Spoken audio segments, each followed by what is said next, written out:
Le pôle web d'Arte France a la responsabilité pour la partie française d'Arte, et je ne vais pas entrer dans les détails de la construction franco-allemande d'Arte. On peut y passer des heures. Si vous avez des questions là-dessus, j'y répondrai bien volontiers. La mission du pôle web d'Arte, elle est triple. Elle est à la fois, de façon générale, de constituer une offre en ligne au nom de la chaîne, d'accompagner les programmes de l'antenne d'Arte et de produire et diffuser une offre numérique sur divers supports, le web en particulier, qui soit dans les missions générales de la chaîne, c'est-à-dire de création, d'innovation, en s'appuyant sur les piliers éditoriaux d'Arte de façon générale, avec des thématiques qui peuvent être la création sous tous ses aspects, toutes les formes de production artistique, l'innovation et la création dans les formes sur lesquelles on travaille nous-mêmes, en termes de production interactive, et aussi autour de problématiques de société de façon générale. Alors, il y a quand même une chose sur laquelle je voulais revenir, qui a été évoquée tout à l'heure, qui était l'aspect en mutation et en gestation d'une certaine manière de la production interactive, avec la fameuse image du train qui entre en gare de La Ciotat. À cette époque-là, moi je ne dirais pas forcément que la production interactive, elle est d'une certaine manière dans l'enfance. Elle est à un stade où on sait vraiment pas ce que ça va devenir. Enfin, en tout cas, moi, je n'ai pas la moindre idée de ce que c'est en train de devenir. On voit bien que ça prend non seulement des formes extrêmement variées, mais il y a surtout une question majeure à laquelle on n'a absolument aucune réponse, et c'est une bonne partie de l'intérêt de la chose. C'est la façon dont les usages vont se cristalliser. Et donc, on parle d'objets dont on voit bien qu'ils se situent à la fois dans le secteur de la création, mais aussi dans le secteur d'une activité commerciale dont on ne parle pas tellement aujourd'hui, parce que la plupart des gens qui viennent vous parler aujourd'hui sont des gens qui sont plutôt du côté d'une offre de service public, mais du côté de l'activité commerciale, c'est quand même un champ ultra innovant, et une bonne partie du travail qu'on fait tous les uns les autres, il est nourri, très nourri de ce qui s'invente et de ce qui se fabrique, à la fois en termes de dispositifs, en termes de contenu et en termes d'usage proposés par l'activité commerciale. Je dis ça parce qu'on a été amené, nous aussi, dans le parcours qu'on a fait ces dernières années à Arte, à se confronter à cette question des usages et à la question de l'économie qui va avec, où les schémas économiques sont d'une certaine manière beaucoup moins simples, beaucoup moins évidents que ceux qui se sont progressivement installés dans le secteur de la production audiovisuelle. J'ajoute aussi en passant que ce que Arte peut contribuer à proposer n'existerait pas sans le soutien du CNC en particulier, mais aussi des régions qui ont commencé à travailler dans ce secteur-là. Arte a commencé assez tôt à investir de l'argent dans ce secteur-là, mais je le dis encore une fois très brièvement, si le CNC ne soutenait pas l'activité, nous on ne pourrait rien y apporter. Alors, voilà typiquement le type d'offre d'accompagnement programme qu'on fait. Ce soir, c'est le début de la diffusion d'une série de fiction qui s'appelle Real Humans. Donc vous avez beaucoup de choses à regarder à la télévision. Ce soir, c'est Real Humans, et demain, ça sera France 2. Et voilà, un accompagnement, une proposition d'accompagnement pour cette série de fiction que je vous conseille vivement de regarder. C'est une série qui évoque un monde d'un futur proche où à côté des humains sont venus se mêler des androïdes, et la série regarde la façon dont les relations fonctionnent entre les deux et la façon dont ça change l'humanité de vivre avec des androïdes. Et voilà, on met en ligne un U-Bot Market, qui est donc une offre commerciale, si vous voulez vous procurer un robot humanoïde le commander, vous pouvez le faire sur le site d'Arte. Donc en accompagnement, on produit des offres assez nombreuses qui peuvent prendre des formes extrêmement variées et qui sont produites soit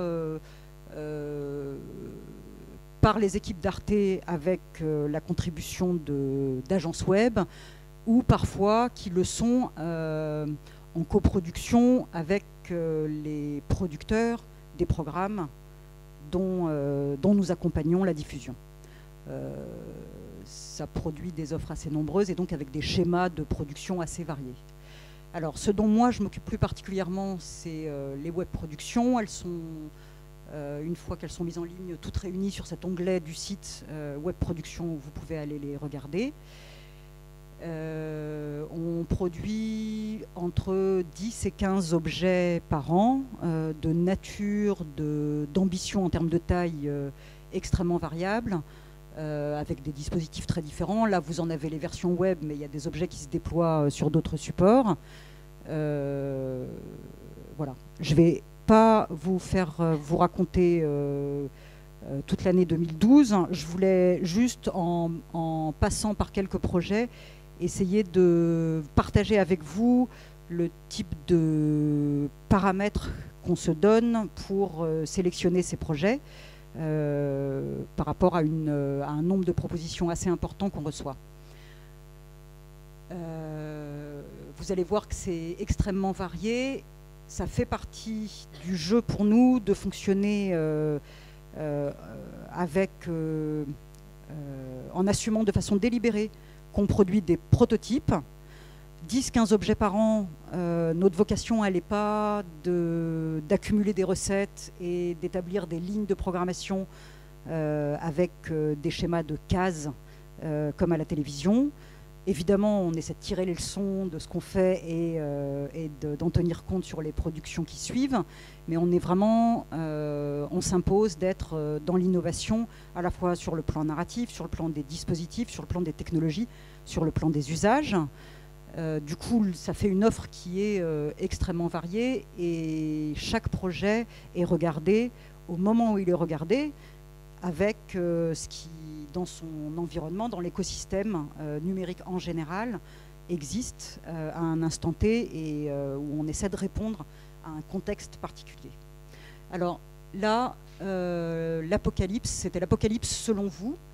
On est à l'automne 2012, l'apocalypse arrive bientôt et Arte, comme la plupart des médias, se prépare à fêter ça. On a travaillé avec une structure de production parisienne qui s'appelle la Blogothèque à une proposition de programme court participatif. Donc on a lancé un appel à contribution sur le thème racontez-nous l'apocalypse tel que vous l'imaginez. On a reçu des histoires qu'on a été chercher à la fois en France et en Allemagne. Et un réalisateur qui s'appelle Hübner a, à partir de ces histoires, fabriqué 10 films d'animation. Donc les scénarios s'appuient sur des idées proposées par les internautes. Je vais vous en montrer un. Ouais, celui-là.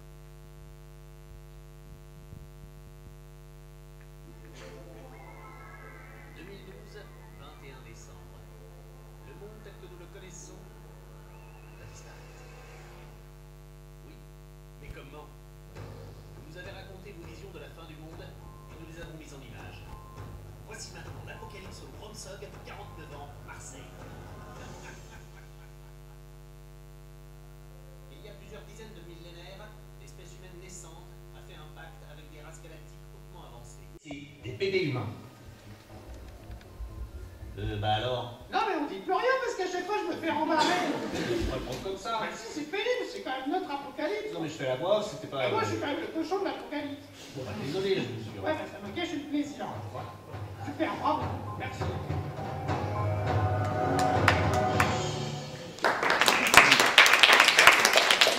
Alors, ça, typiquement, c'est pour nous quelque chose qui pose la question de la façon dont le pôle web peut produire des contenus audiovisuels avec une mission et des budgets qui ne sont pas ceux des unités de programme de l'antenne, que ce soit côté fiction, côté documentaire. Et donc un des paramètres était évidemment la dimension participative et la capacité qu'on a à le gérer, à proposer un environnement web en amont et en aval pour la diffusion de ces objets-là. Ils ont été ensuite, il a en cours de route été décidé qu'ils seraient aussi diffusés à l'antenne. Donc voilà, on est aussi capable d'apporter des contenus pour une diffusion antenne sur Arte. Ensuite, une autre production, Anne Frank au pays du manga. Alors là, on est aussi dans une autre forme de relation avec l'antenne d'Arte, qui est une question qu'on est amené à se poser à chaque projet. Pas qu'on se donne ça comme une obligation absolue. On produit aussi des œuvres, des objets qui n'ont pas de pendant sur l'antenne, mais c'est une question en tout cas à laquelle on s'astreint systématiquement. Pourquoi, quand on produit des objets qui sont totalement indépendants de l'antenne, c'est bien parce qu'on a une raison en termes de proposition éditoriale ou encore une fois de dispositif qui est absolument spécifique à son environnement web. Là, on est dans un schéma intéressant. Le projet part de la production d'un documentaire pour l'antenne d'Arte, un documentaire d'histoire sur un général japonais dont le parcours permet de raconter le Japon de l'entre-deux-guerres. Et le producteur s'interrogeant. La production, c'est une petite structure parisienne qui s'appelle Subréal, s'interrogeant sur une offre web, c'est des gens qui ont une culture web, une offre web à faire en pendant du film pour l'antenne, n'avait pas du tout envie de proposer quelque chose qui soit de l'ordre du complément documentaire, bonus. D'ailleurs, il y a des raisons de ne pas le proposer, parce que ça, on ne l'aurait pas suivi sur ce terrain-là.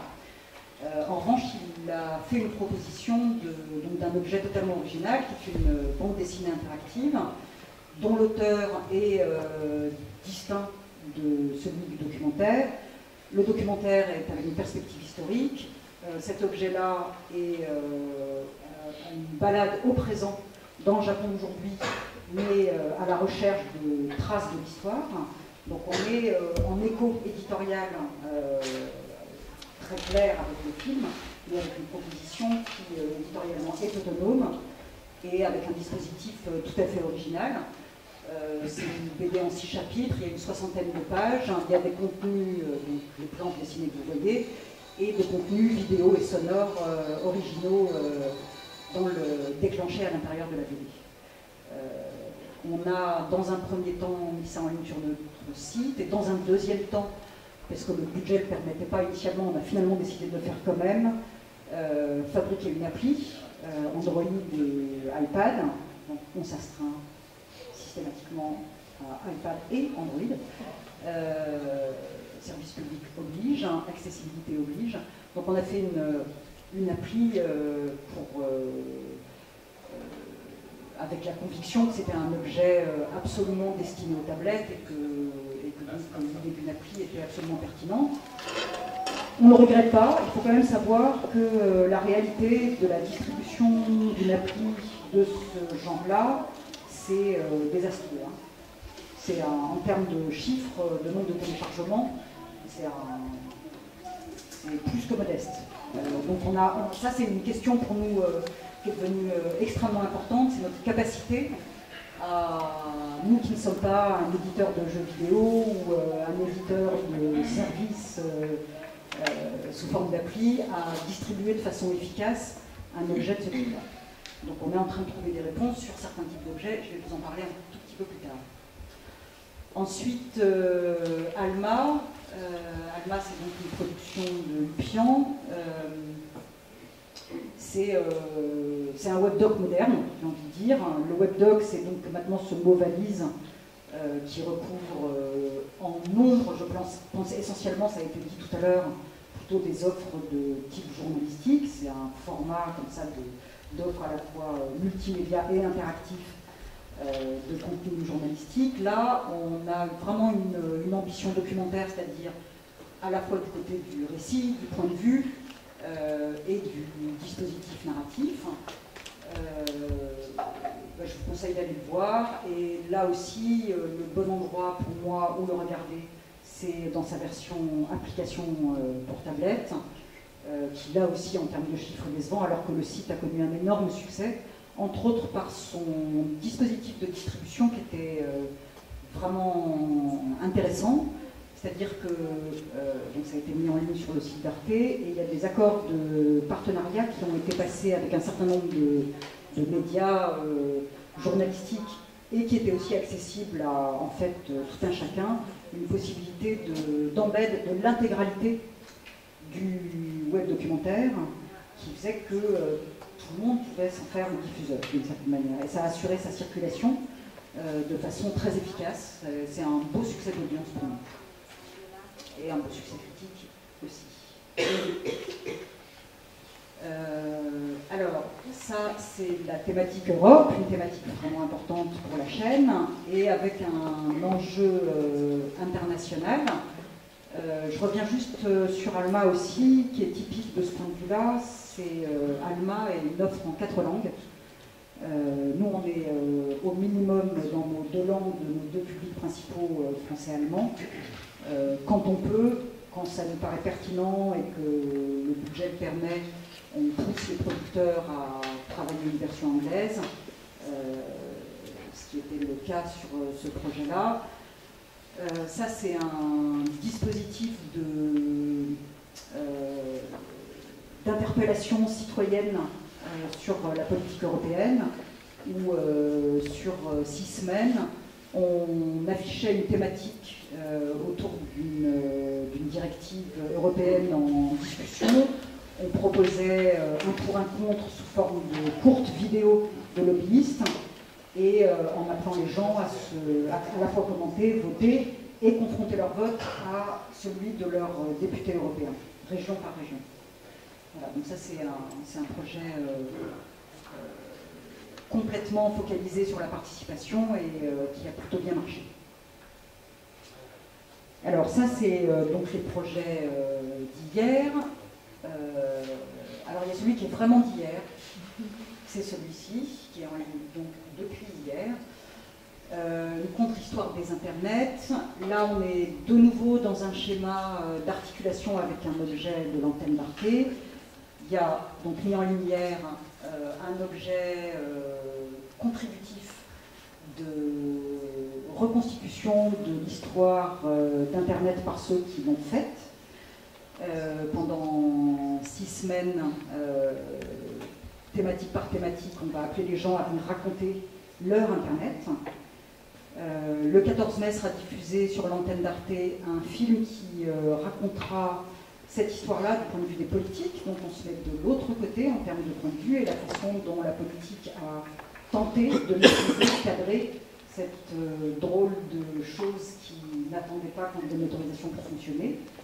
Et puis après le passage du documentaire à l'antenne, les contenus qui auront été réunis sur cette plateforme vont être réorganisés en propositions qui ressemblera plus à un webdoc au sens ordinaire, c'est-à-dire que ça sera une proposition de navigation avec une narration préétablie, mais dont la circulation se fera de manière personnalisée. Vous répondrez en amont à une forme de questionnaire sur votre personnalité Internet et la plateforme vous suggérera de façon préférentielle des contenus en rapport avec ce que vous avez défini de votre personnalité. Je vous montre juste une première vidéo. Il est assez amusant à regarder du point de vue de la chaîne de télévision qui est Arte, parce qu'une bonne partie du discours des gens qui s'expriment ici, ceux qui ont été interviewés par la production, et donc c'est une première proposition de contenu pour appeler les gens à y réagir, c'est des gens qui disent pique pendre de la télévision, qui est vraiment le diable par rapport à la liberté et l'anarchie revendiquée d'Internet. On a fait le choix avec les auteurs et les producteurs de publier toutes les vidéos en Creative Commons, ce qui n'est pas une démarche complètement standard pour une chaîne de télévision comme Arte qui revendique à la fois la protection du droit d'auteur et du réseau professionnel des producteurs, mais on est en cohérence totale avec le discours qui est tenu par ce projet, donc voilà, on assume, tout va bien, je crois. Donc ça démarre. En fiction, je vous laisse regarder l'introduction.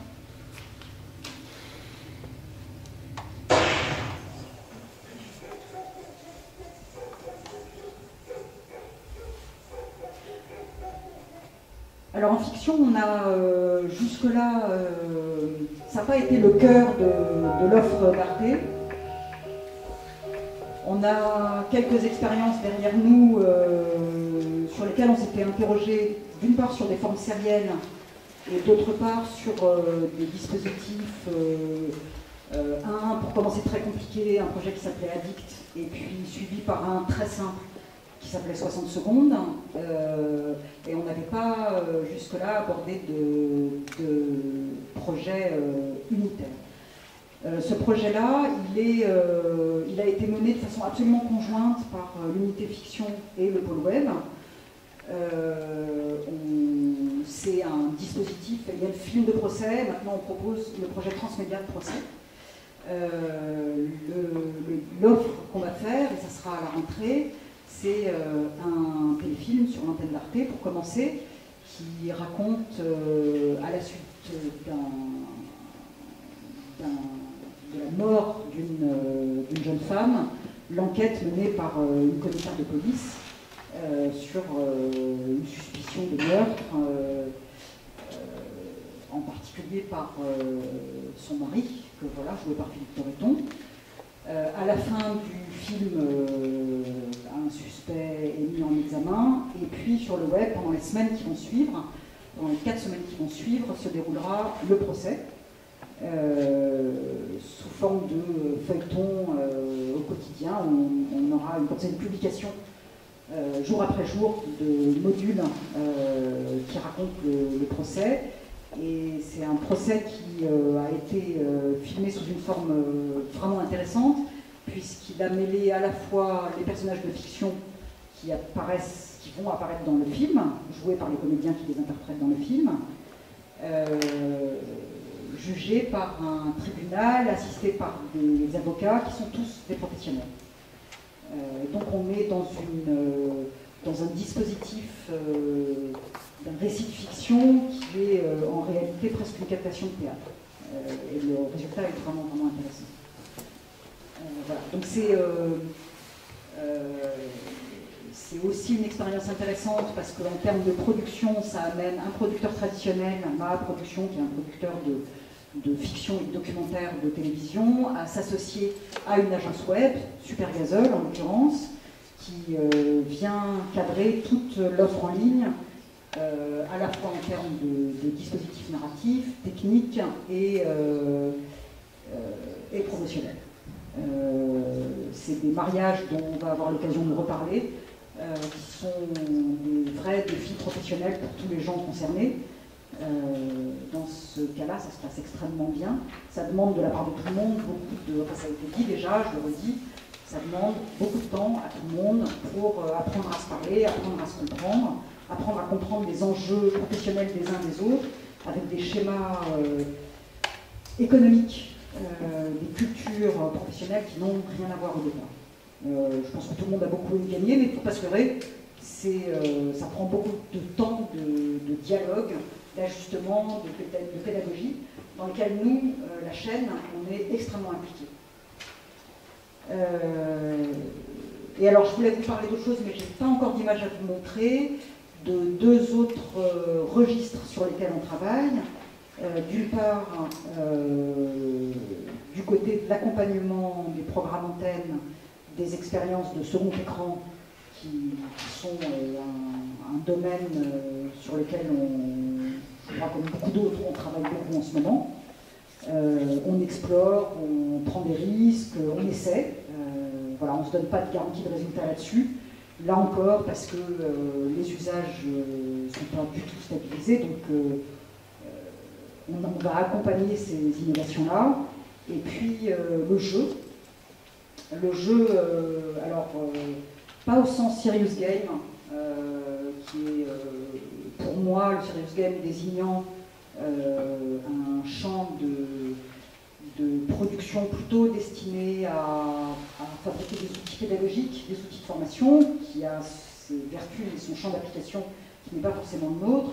Nous, on travaille plutôt sur des objets de jeux qui s'apparentent plutôt à l'indie game, à une forme de jeu créatif qui à la fois trouve sa place dans un écosystème de distribution de jeux. On travaille avec des éditeurs de jeux qui ont pignon sur rue, et aussi parce que c'est un domaine que les créateurs, un certain type de créateurs investissent de plus en plus,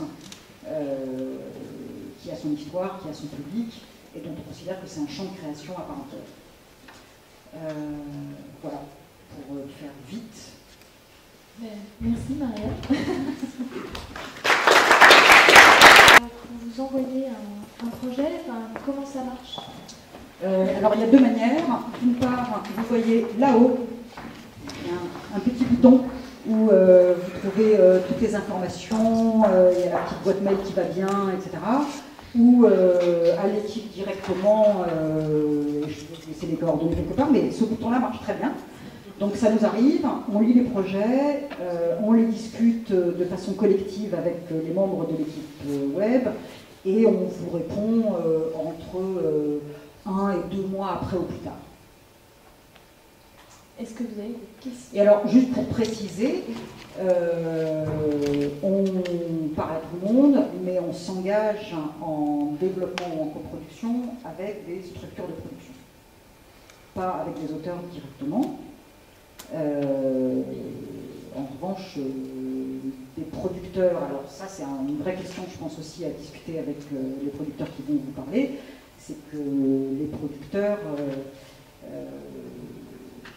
on en revient à la question qui a été posée tout à l'heure, c'est-à-dire agence web, producteurs, structures, indépendants, etc. Nous, on est capable de contracter avec n'importe quel type de structure. En revanche, n'importe quel type de structure n'est pas forcément mûr pour affronter les problématiques de production telles qu'elles se présentent à la fois en termes de pilotage de projet d'un côté, en recherche de financement de l'autre.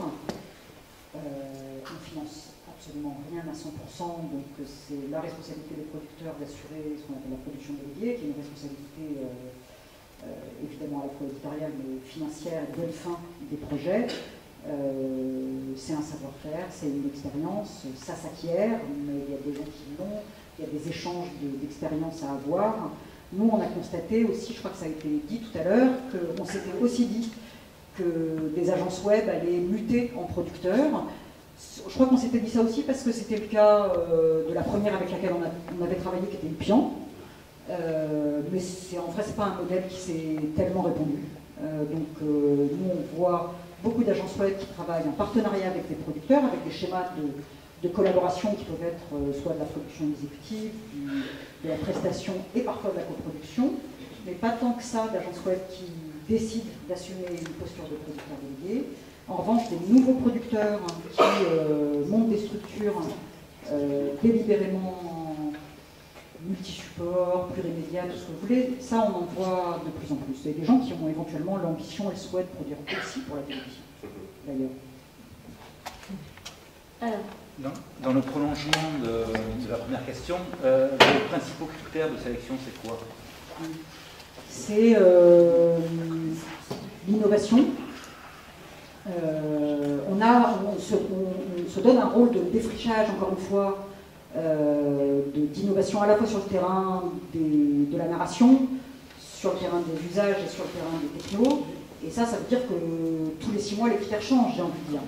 Il y a 2 ans, l'évaluation qu'on fait d'un projet, elle change en permanence et on considère que l'offre qu'on fait, elle doit correspondre à un moment donné aux pratiques, à la culture de ses spectateurs, et vous savez comme moi que ça n'arrête pas de changer. Ensuite, évidemment, en termes de champ, de domaine, on s'intéresse plus à la fiction, aux enjeux de société qu'au sport, ou qu'au film animalier. Et vous allez retrouver en gros les piliers d'Arte en général. On n'a pas de case, donc je ne peux pas vous énoncer comme ça des genres ou des secteurs sur lesquels on se positionnerait de façon évidente.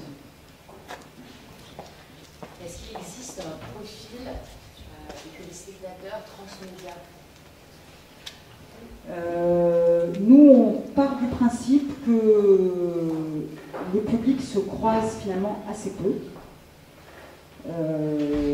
que le public sur le web est marginalement le même que celui de l'antenne.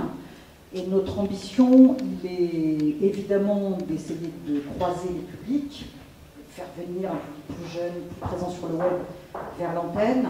La réalité, c'est que je pense que les projets voyagent plus que les publics.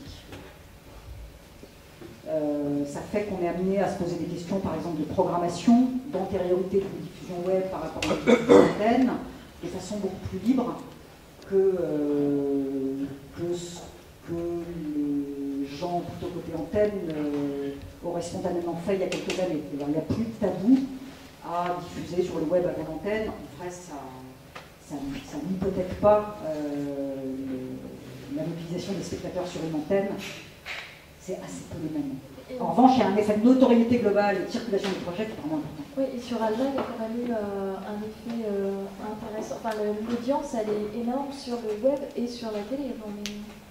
Il y a un moment où ça devient vachement intéressant. Alors, l'audience du film Alma, qui a été diffusé sur l'antenne, elle était beaucoup plus importante en rattrapage que à la première diffusion sur l'antenne. Il y a un effet de communication globale et de synergie qui est évident, qui est un truc sur lequel on travaille énormément. On sait aussi qu'en termes d'un certain type de communication, la télévision a une force de frappe du point de vue d'une chaîne de télévision que le web n'a pas. Le web repose sur d'autres types de mobilisation de son audience, d'autres méthodes, d'autres stratégies.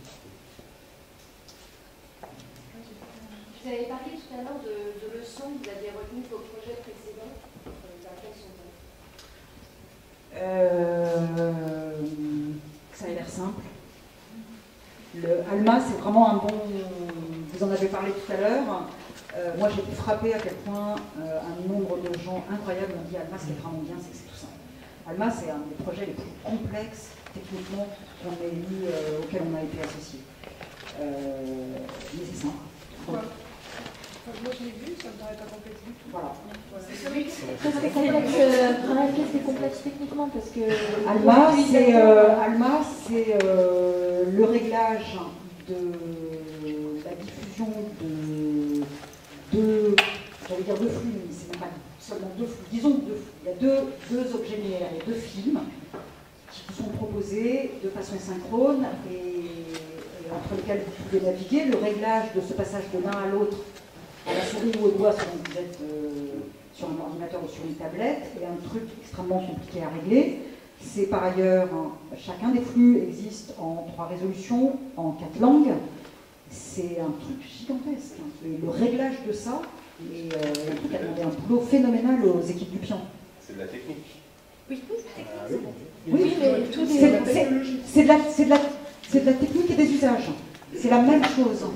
Et c'est un dispositif, c'est-à-dire que c'est aussi comment ça marche pour que ça fasse histoire.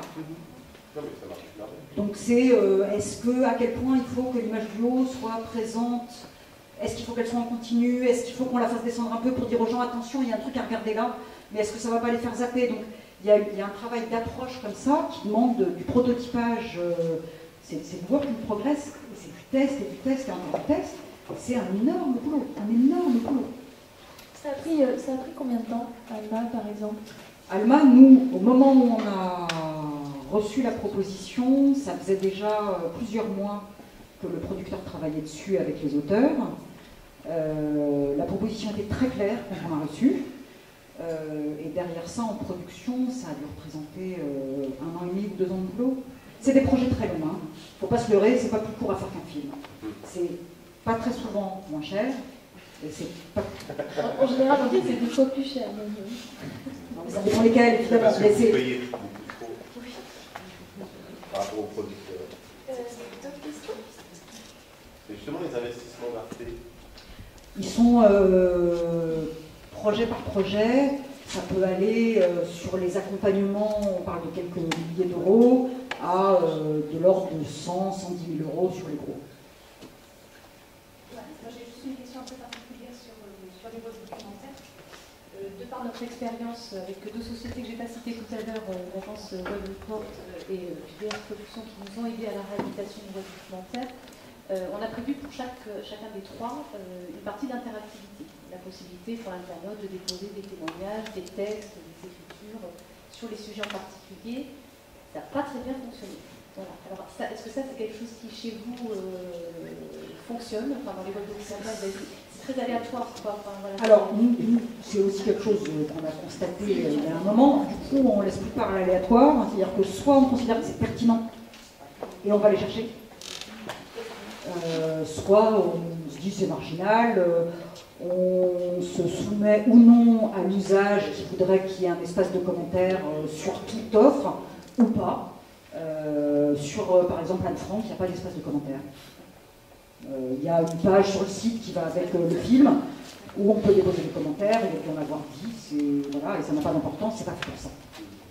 Et en revanche, quand on les cherche, comme sur la contre-histoire de l'Internet, on va vraiment les chercher. C'est-à-dire que d'une part, on offre quelque chose à l'internaute, ça c'est quand même juste le truc clair, c'est que personne ne vous donne rien si vous ne lui offrez pas quelque chose, et on lui donne un cadre dans lequel s'exprimer. Et puis, on a une vraie réflexion sur des partenariats de diffusion. Alors ça, c'est quand même une dimension très particulière, parce que très très différente de celle de la télévision. C'est la dimension de la diffusion, de la distribution. On va chercher les spectateurs où ils sont. Il y a eu cette idée dans les chaînes de télévision qu'il fallait que les gens viennent sur le site de la maison. Sur Alma, je crois que 30% de l'audience a vu le web documentaire sur le site d'Arte. Pas tout. Il y en a eu une énorme partie qui l'a vu sur le site de 89, avec qui on avait un partenariat. On en avait un aussi avec Time Magazine aux États-Unis. Alors ça, c'est aussi l'autre dimension qui est très particulière, c'est cette offre. Alors elle est internationale, parce que Arte est une chaîne internationale. Et après, par la nature du web, on n'est pas dans des offres circonscrites géographiquement. Ça pourrait être le cas. C'est une vraie question qu'on est amené à se poser dans des schémas de coproduction internationale quand interviennent des acteurs du monde audiovisuel traditionnel qui sont habitués à fonctionner sur leur territoire avec une dimension d'exclusivité que nous, on récuse absolument dès que c'est possible.